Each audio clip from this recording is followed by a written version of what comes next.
Lisa wrote in, what are your excuses for leaving really lame events? My go-to is that I have to get up really early the next day. And I know that that's so lame. And there's a funny Seinfeld about when Elaine has some boyfriend who said he had to go home. He had to get up early the next day, so he had to leave instead of going up to her place or something like that. Jerry jokingly says, other than like a farmer, nobody has to get up so early the next day that you wouldn't go upstairs if a woman invites you upstairs, which it's sort of a joke. But I use that pretty often. I just say, I've got to get up early the next day or whatever. Although there are better ones that people could use. Like if you have a kid, that's the best thing, which is we got to get home, Pat Jr. has got to whatever, something's going on with Pat Jr. We got to get home to feed the dog. That's Right. one that is lame, but it actually does work and it's completely realistic.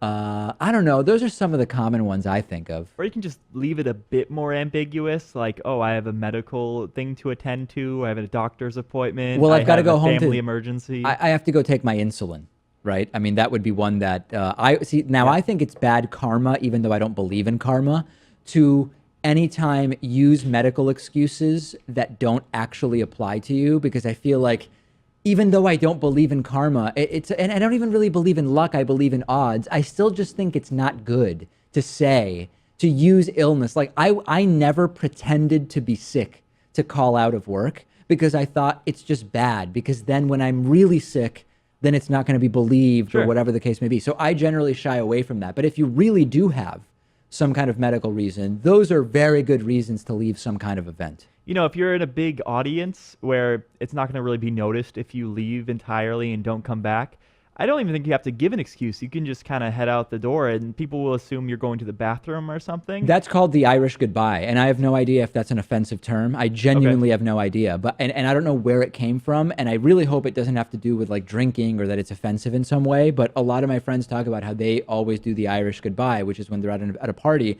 they don't say bye to anybody. They just disappear. And then people will just assume, oh, I must have just missed when they were saying bye. Sure. And talk to them the next day or whatever the case might be. Yeah, or even if it's at like a boring event where you're listening to someone speak, you can just head out the door. I don't want to listen to that stuff. I prefer to have good ways. Like for me, the issue is I now say no to lots of events. So I'm less commonly at events I don't want to be at, but I'm often in conversations I don't want to be in with specific people. So you can't really do this at like a wedding, for example, because it would just come off as rude. But at any kind of business event, I've found, and someone taught this to me, the great Tom Wall of Western Massachusetts fame taught me this one, which is if you want to cut off a conversation at anything business related, at any point, you just ask for a card.